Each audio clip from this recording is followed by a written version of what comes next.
Masidlakon ug mapahiyumong kahaponon Danao City. We are on live programming today.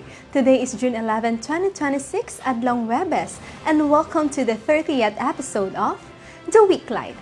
Sidlak sa Danao, your weekly window into Danao City's latest. I'm Bianca Lau, ang inyong alagad, gikan sa Public Information Office, bringing you the most important updates, stories, and latest news accomplishments from around the city, all from the past days, right here and now. From achievements to events to reminders and features, we've got everything you need to stay informed. Tungod ang Danao City Government, kinsa top 1 most improved component city sa tibuok Pilipinas ug Seal of Good Local Governance awardee under the Durano administration, nagatuo nga ang matag pamilyang Danawanon angay nga adunay access sa tukmang impormasyon aron makabuhat og mas maayong desisyon ug mapaayo ang kalidad sa atong kinabuhi.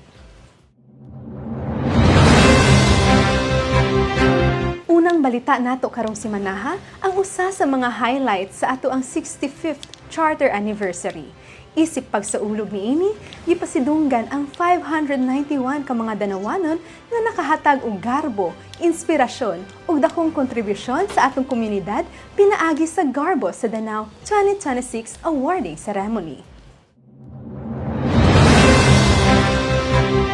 Ubos sa tema nga Danao City at 65, where connections lead communities, gipasidunggan ang 591 ka mga Danawanons nga misidlak sa laing-laing natad sama sa edukasyon, propesyon, sports, negosyo ug serbisyo publiko. Lakip sa mga awardees ang mga graduates with highest honors, Latin honors recipients, bar ug board passers, sports achievers, top taxpayers, postgraduate achievers ug mga individual nga nominado tungod sa ilang kamahinungdanong kontribusyon sa komunidad. Personal nga mituno sa mga plaque of recognition sila Mayor Nito Durano, Vice Mayor Ivy Durano ug mga miyembro sa sangguniang panlungsod. Dugang paniini, nakadawat usab ang mga awardees ug cash incentives isip pag-ila silang kalampusan. Nagsugod kini nga inisyatibo ni adtong tuig 1994 pa isip programa sa pagpasidungog sa mga graduates nga adunay Latin honors. Sa milabay nga mga tuig, padayon kini nga gipalapdan aron maapil ang uban pang mga academic ug sports achievers, top-notchers, bar ug board passers ug karon bisan mga individual nga ginominar tungod sa ilang talagsaong pagsidlak ug kontribusyon sa katilingban. Ang mao nga pagpasidungog nagpakita nga ang kalampusan sa dakbayan nagsugod sa kalampusan sa iyang katawhan. Mga Danawanong nagpadayon sa pagsidlak ug naghatag og inspirasyon here and now.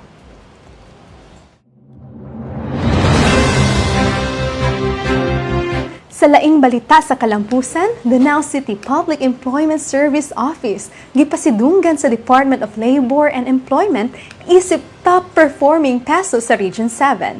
Dugang paniini ang lahi pa nga mga pasidungog atong sayran ang detalye ni ini nga report.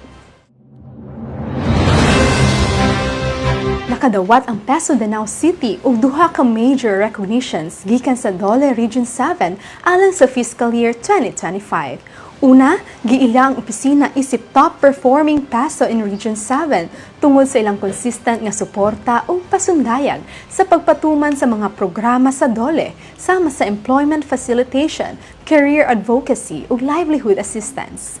Giila usab si Peso Manager Romel Day Parini isip usa sa top-performing peso manager sa rehiyon. Dugang niini, gihatagan usab og award ang opisina tungod sa ilang outstanding support sa employment facilitation programs o sa pag-record sa pinakataas nga career development and support program activities sa probinsya sa Sugbo.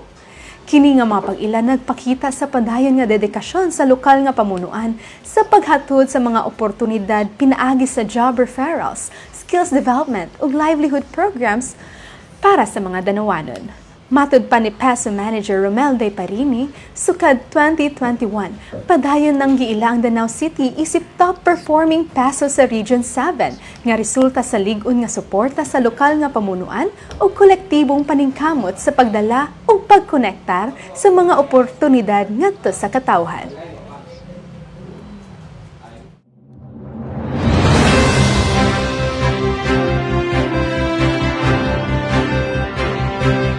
Mas lig-on ug mas organisado na karon ang Early Childhood Care and Development Services sa Danau City human sa pag-abli sa bag-ong ECCD office nga naghatag og dugang suporta sa daycare system sa atong dakbayan. Opisyal nga gipahigayon ang blessing ug ribbon cutting ceremony sa bag-ong Early Childhood Care and Development Office ni atong Hunyo 8 human sa usa ka Holy Mass nga gitambungan sa mga daycare workers gikan sa nagkadaiyang barangay. Kauban sila Mayor Nito Durano, Vice Mayor Ivy Durano ug mga miyembro sa sangguniang panlungsod. Kini nga kalambuan nahimo pinaagi sa panaghiusa sa legislative o executive branches sa lokal nga pamunuan, subay sa Ordinance No. 2026-18-282, isip suporta sa Republic Act No. 12199 o Early Childhood Care and Development System Act. Pinaagi niini, mas mapalig-on ang pag-organisa, pag-monitor ug pag-coordinate sa kapin 60 ka daycare centers sa tibuok dakbayan. Ang bag-ong ECCD office gilauman nga makapalig-on sa kalidad sa early childhood services aron ang atong mga kabataan mahimong well-nourished, well-guided ug mas andam sa mas taas nga level sa edukasyon. Kini nga inisyatibo sa katin-aw nga pamatuod sa padayon nga suporta sa lokal nga pamunuan sa pag-amuma sa mga sumusunod nga henerasyon sa leader ug mga kabataang danawanon here and now. Sa padayon nga paningkamot sa pagpanalipod sa kinaiyahan, gisaulog sa Danau City ang World Environment Day pinaagi sa usa ka simultaneous cleanup drive sa lain-laing bahin sa dakbayan. Isip kabahin sa World Environment Day ug sa pagsaulog sab sa 65th Charter Anniversary sa dakbayan, malampuson nga gipahigayon sa Danau City Government sa pagpangulo sa City Environment and Natural Resources Office ang simultaneous river ug estero cleanup drive kagahapon, Hunyo 10, 2026 sa Barangay Poblasyon, Taytay ug Cambanay. Miduyog niini ang mga lumulupyo, volunteers, kawani sa gobyerno ug mga partner agencies nga nagtinabangay aron tangtangon ang mga basura ug hugaw sa kadalanan ug katubigan. Sa kinatibuk-an, sa 72 kasako sa basura ang nakolekta ug husto nga gideposito sa City Residual Containment Area alang sa sorting ug husto nga disposal. Sa pagtapos sa maong kalihukan, padayon ang pahimangno. Ang atong palibot, atong responsibilidad. Hinaot magtinabangay ang tanang pamilyang Danawanon sa pagmintenar sa limpyo nga katubigan ug palibot kay ang pag-amuma sa kalikupan usa ka shared responsibility ug ang tinuod nga kalambuan magsugod sa limpyo ug disiplinadong komunidad here and now. Isip kabahin sa Men's Health Month, gipahigayon sa Danau City Health Services Office ang usa ka free early detection sa prostate cancer aron mapalig-on ang kahibalo ug pag-atiman sa panglawas sa mga kalalakian sa atong komunidad. Ang maong kalihukan gihimo sa pakigtambayayong sa Department of Health Central Visayas Center for Health Development ug gitambungan sa mga miyembro sa katropa o kalalakihang tapat sa responsibilidad ug obligasyon sa pamilya ug uban pang LGU employees. Tumong niini ang aktibidad nga mahatagan sila og libre nga screening ug kahibalo bahin sa prostate cancer ug madusok kanila ang importansya sa regular nga pagpa-check up ug pag-atiman sa ilang panglawas. Ang prostate cancer usa sa labing kasagarang klase sa cancer nga makaapekto sa kalalakian, ilabi na kung magkadako na ang edad. Apan pinaagi sa sayong pagpasusi ug regular nga check-up, daghang kinabuhi ang mahimong maluwas. Human naman tuod ang maong aktibidad, magpabiling abli ang City Health Services Office matag Lunes hangtod Biyernes, 8 a.m. to 5 p.m. alang sa uban pang mga katuyuang panglawas sa pamilyang Danawanon.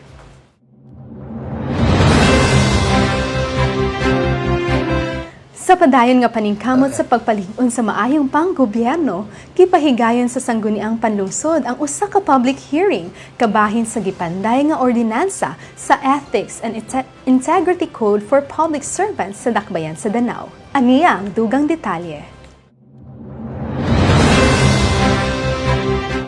public office is a public trust. Ug gikan niini nga prinsipyo, ang City Government of Danao pinaagi sa sangguniang panlusod, nagpahigayon og public hearing alang sa usa ka landmark nga ordinansa nga nagtumong sa pagpalig-on sa ethics, integrity, transparency, accountability ug merit-based public service sa tanang level sa lokal nga panggamhanan. Gitambungan kini sa mga stakeholders, resource persons, government officials o nagkalain-laing sektor nga mihatag sa ilang mga rekomendasyon o pananaw sa proposed ordinance nga gipasidugdahan ni Konsehal Don Roel Arias. Lakip sa mga probisyon niini mao ang merit-based appointments and promotions, pagtukod sa Integrity and Ethics Committee, whistleblower protection mechanisms, ethics training programs, ug mga lakang aron mapalig-on ang transparency ug accountability sa gobyerno. Gilauman nga kung mapasar, ang maong ordinansa mahimong lig-on nga local framework nga mopahugot sa ethical standards ug service excellence sa tanang public servant sa dakbayan, samtang magpugong sa korupsyon, pabor-pabor ug abuso sa katungdanan. Human sa malampusong public hearing, ang proposed ordinance mopadayon na ngadto sa second reading sa 18 sangguniang panlungsod.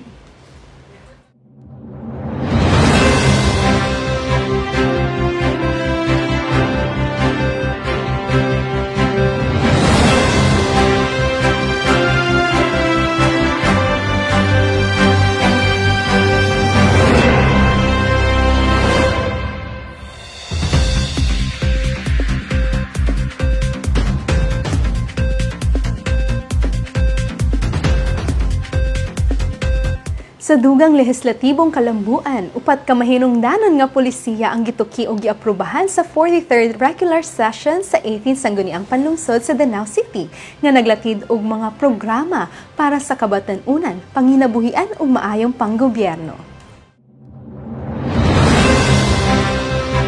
Lakip sa mga giaprubahan mao ang resolusyon nga naghatag og financial assistance alang sa fabrication o installation sa basketball goal sa Barangay Kahumayan, Sitio Kapilihan, isip suporta sa kalihukan sa kabatan-unan o sports development.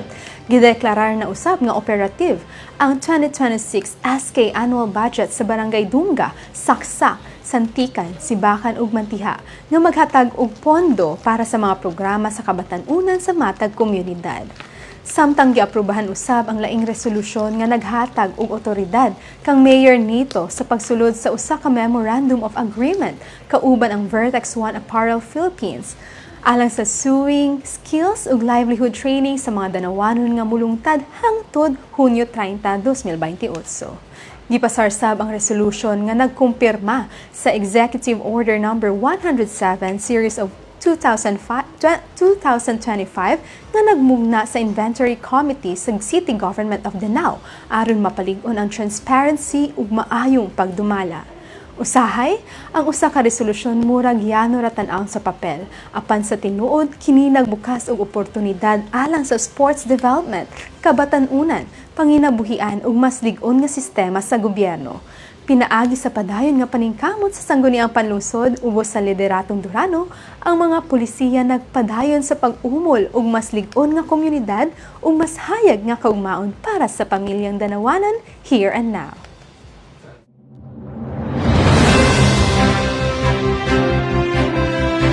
Nakadawat og international nga pagdaig ang Danao City Police Station gikan sa United States human sa ilang mahinungdanong papel sa pag-ila ug pagdakop sa usa ka American fugitive sa dakbayan. Dukang detalye masayran ni ini nga report. Sa usa ka opisyal nga seremonya ni adtong Hunyo 3, opisyal nga nadawat sa Danao City Police Station ang Certificate of Commendation gikan sa U.S. Department of State Diplomatic Security Service Overseas Criminal Investigations. Ang maong pasidungog nag-ila sa mahinungdanong papel sa Danao City Police Station sa malampusong pag-ila o pagdakop sa usa ka American fugitive sa Cebu ni adtong Abril 28, 2026. Ang operasyon na himong posible pinaagi sa koordinasyon sa Bureau of Immigration Fugitive Search Unit, Regional Intelligence Unit 7, Provincial Intelligence Unit sa Cebu PPO ug Danao City Police Station ubos sa pagpangulo ni Police Lieutenant Colonel Henrix Pancoleta. Ang pasidungog nagtimaan sa ilang professionalism, operational excellence ug dedikasyon sa pagpatuman sa balaod, ilabi na sa pagtabang sa pagdakop sa 44 anyos nga American national nga adunay pending criminal charges ug immigration violations. Gidayeg usab sa mga leader sa kapulisan ug probinsya ang nasangpit nga operasyon isip pamatuod sa kusog nga interagency cooperation ug abilidad sa Philippine law enforcement sa pag-atubang sa transnational crimes. Sa tibuok operasyon ug pasidungog, makita ang padayon nga misyon sa Danao City Police Station, ang pagserbisyo uban ang integridad, katakos ug panaghiusa sa katawhan aron mapadayon ang kalinaw ug seguridad sa komunidad here and now.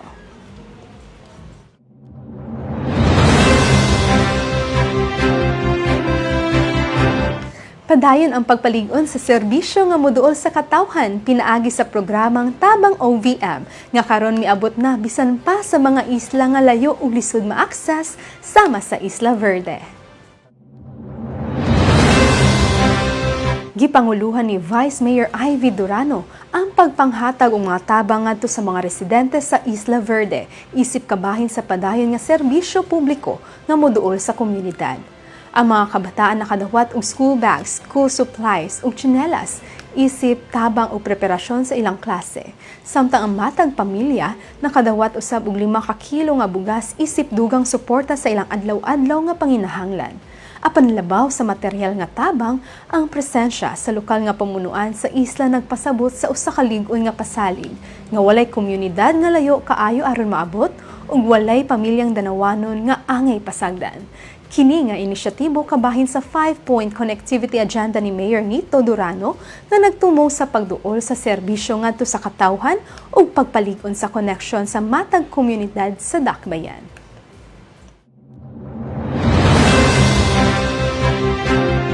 Libreng serbisyong panglawas, padayon nga gihatod sa Danao City Government sa kabarangayan, pinaagi sa Dayong Community Mobile Clinic ug karong adlaw Hunyo 11, malampuson kini nga nadalit sa Barangay Ibo. Karong Hunyo 11, 2026, ang Barangay Ibo Covered Court mao'y nahimong sentro sa libre nga medical services sa Dayong Community Mobile Clinic. Ang mga residente nakadawat og free medical check-up ug libre nga mga tambal nga naghatag og dakong tabang sa ilang panglawas ug adlaw-adlaw nga panginahanglan. Dili lang ang Barangay Ibo ang nakabenepisyo kay bisan ang mga kasikbit nga lugar miabot usab aron makapahimulos sa serbisyo. Kini nga programa kabahin sa padayon nga paningkamot sa lokal nga pamunuan ubos sa lideratong Durano nga mas mapaduol ang dekalidad ug accessible nga serbisyong panglawas ngadto sa matag pamilyang Danawanon.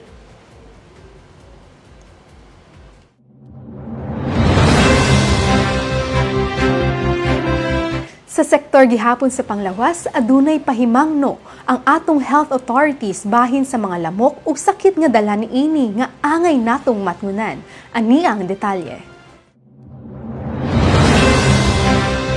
Kasagaran kung lamok na ang hisgutan, dengue dayon ang masud sa atong hunahuna.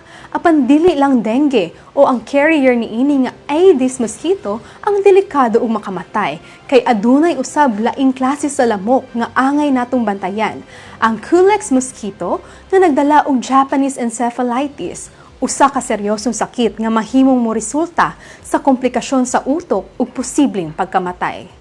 Busa, ang pinaka-epektibong depensa aron malikayan ang komplikasyon nga dala ni ining mga kontrabidang lamok mao ang kanunay nga pagpanglimpyo sa atong palibot o pagsunod sa DOH 4S strategy.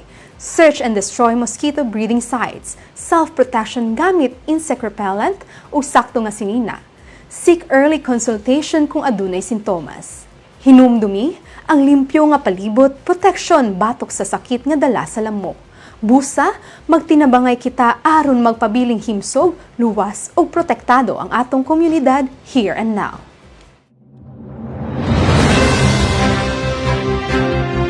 Alang sa ato ang online bulletin board, please take note of the following announcements ug reminders.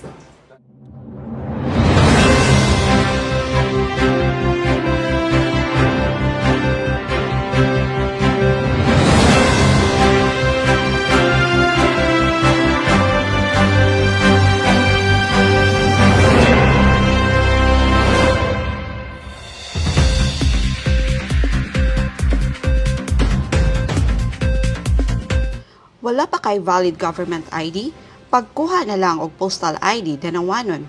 Ang postal ID o sa kalihitimong government-issued ID nga dali makuha o gidawat sa daghang transaksyon sama sa passport application, pag-abli og bank account, pagkuha og financial services o guban pa.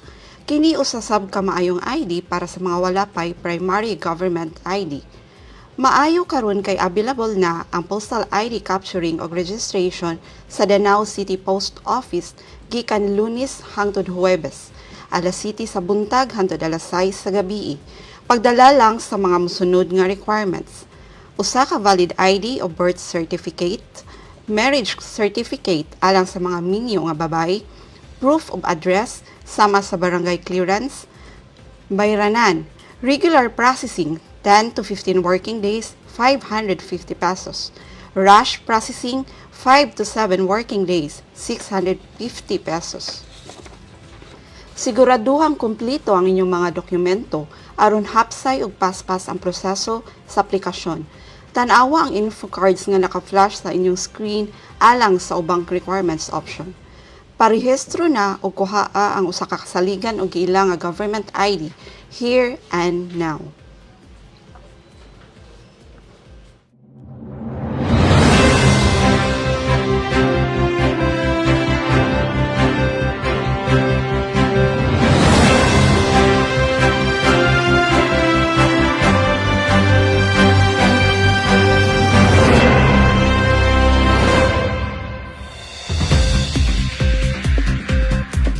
The Now You Know, nga pwede di ay magpa-member ang tanang senior citizens sa PhilHealth aron covered sila in times of medical emergency under selected categories. Giawhag sa lokal nga pamunuan sa Danao City ang ato ang mga lulo ug lula nga ma-update ug magpa-member na sa PhilHealth kay libre ra kini alang kanila. Adunay duha ka categories nga pwede sila mosulod. Lifetime member para sa mga nag-edad og 60 years old and up, adunay work experience o member na daan. Senior citizen member para sa mga wala makasulay og trabaho. Kini sunod sa Republic Act number 10645 o gi-reiterate ubos sa Republic Act 11223 o ang Universal Healthcare Law of 2019 nga sagot na sa National Health Insurance Program. Ang PhilHealth sa tuang mga senior citizens. Ubos sa connectivity agenda ni Mayor Nito Durano ang aktibong pakiglambigit sa lokal nga panggobyerno pinaagi sa Office for Senior Citizen Affairs OSCA ngadto sa PhilHealth. Naghiming posible nga ma-realize kini nga inisyatibo og magpaabot sa mga Danawanon here and now.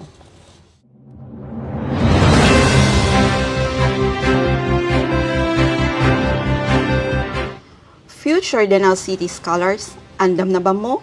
Ang Danao City Scholarship Examination ipaghigayon na karong June 13, 2026, Saturday, 8 a.m. to 12 noon sa Kolehiyo de San Antonio de Padua, Sans Campus. Ayaw mo kalimot sa pagdala og pencil, Mongol 2, long white folder, long bond paper, eraser, sharpener, snacks, water.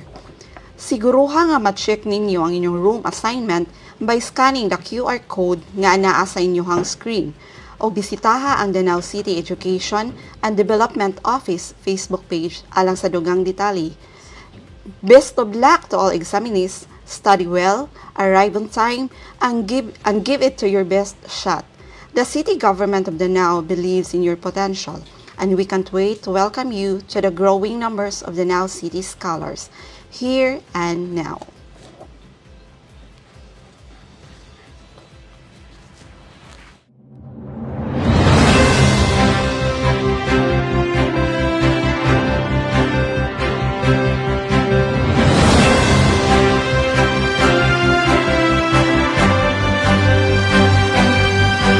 Mao kato ang mga announcements nato for this week mga Danawanon. And for this week's feature, tan-awon nato kini.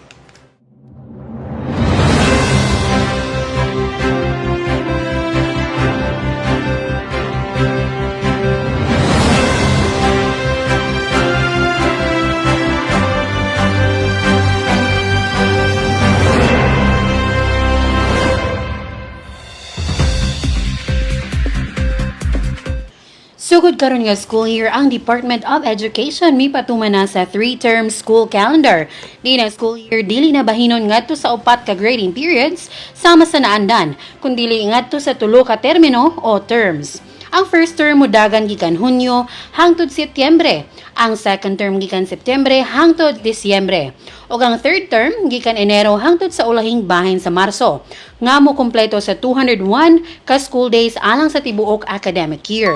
Matag termino magsugod sa 5 ka adlaw nga opening block. Diin himuon ang learner profiling, baseline assessments ug uban pang administratibong bulaton aron masiguro nga ang formal classes makapadayon nga walay daghang interruptions. Human ini masunod ang instructional block nga mo focus sa aktwal nga pagtudlo ug pagkat-on. Sa katapusan sa matag termino, adunay end-of-term block alang sa grading, planning, non-teaching activities ug wellness break sa mga magtutudlo ug estudyante. Ang mga observances o special activities nga kasagarang muputol sa klase sa una, i-integrate na usab sa regular lessons aron malikayan ang pagkawala sa daghang school days. Mas daghang oras ang magamit sa aktwal nga pagtudlo ug mapadayon ang momentum sa pagkat-on. Bisan giusab ang school calendar, wala giusab ang curriculum ug wala gipamub-an ang learning competencies. Implemented na kini karon sa mga public schools, samtang optional pa alang sa mga private schools karon nga school year.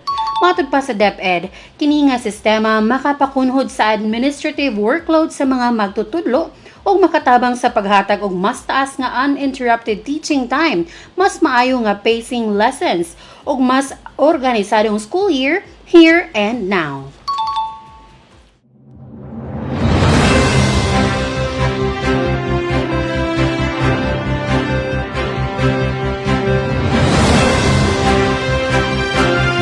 Are you in for a musical treat, Pamilyang Danawanon? As part of Cebu's Pride Month celebration, there's an upcoming stage production that celebrates love in all its colors. Hook Up the Musical. The musical explores themes of love, identity, acceptance, and human connection, reminding us of the importance of celebrating every color of the rainbow and building more inclusive communities. Og ang atong kaugalingong Sidlak Singing Idol alumna og hashtag alagad sa Pamilyang Danawanon, Shim Dagatan will once again take center stage as he reprises his lead role in this highly anticipated rerun on June 13, 2026 at Seaside Sky Hall, leading the 4:30 p.m. show. Atong suportahan ang atong kaugalingong Danawanon talent. Sa mga gustong mutanaw live, you may book your tickets sa QR code nga anaa sa inyong screens.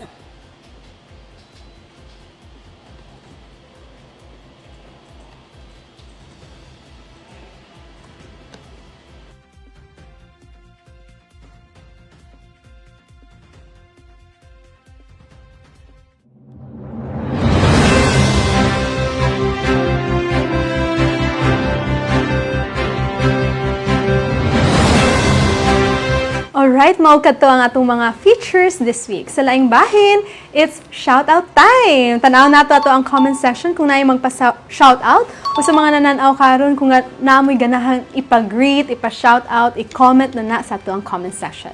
First and foremost, syempre atong i-shoutout ang ato ang mga city leaders, Mayor Nito Durano o Vice Mayor Ivy Durano. Ug ato ang mga konsehales po ug mga miyembro sa Sangguniang Panlungsod. Ug ang atong mga kawani sa Danao City Government nga, syempre wala kaayo magtanaw karon kay busy sa ilahang tagsa-tagsa ka mga trabaho. Padayon sa pagsidlak and keep wearing that smile mga alagad sa Pamilyang Danawanon. Kinsa pang magpa-shoutout. So naay magpa-shoutout. Happy birthday Miss Hannah Lawas Banzon. Greetings from Jing Baniladkal. And shout out ni Sophie nga balik na pagka school girl. O shout out sa tanan natong mga school girls, school boys no na nagsugod na gyud ang ilahang klase karon nga week. Padayon mo sa pagkat-on o pagtuon kay kana education, importante jud kaayo na sa ato ang future mga pamilyang Danawanon. Nasa magpa-shout out Shim Dagatan, good luck sa show. He's watching right now. Hello Shim. Sa mga ganahan tay mo tan-aw no, mo support sa ato ang alagad sa Pamilyang Danawanon Shim nga usasad ka theater actor, book na sa inyohang ticket kay ugma siya ang lead. Ang mo lead sa Hook Up the Musical 4:30 p.m. show. Saturday pa di ay. Saturday, June 13. So, ugma kay Friday pa di ay. It's Independence Day. And sa mga ganahan makisaulog sa to ang kagawasan na atay flag raising ceremony nga ipahigayon ugma sa City Hall grounds at 7 o'clock in the morning. And speaking of Independence Day, no, kay i-shout out o i-greet na lang pud nako in advance ang ako ang mommy kay every Independence Day ang iyong birthday, June 12. Mami Helen, happy birthday! Dili lang kumusulti sa edad kay nagpugong baya siya sa iyang edad. And bitaw, sa tanang mga nag-birthday karon o sa mga sumusunod pa nga mga adlaw, happy birthday kaninyong tanan. And we miss you too, Shim. Good luck sa imuhang show. Kay baw ka na di mi makita pero good luck gihapon sa imuhang show. So wala na ba'y magpa-shout out?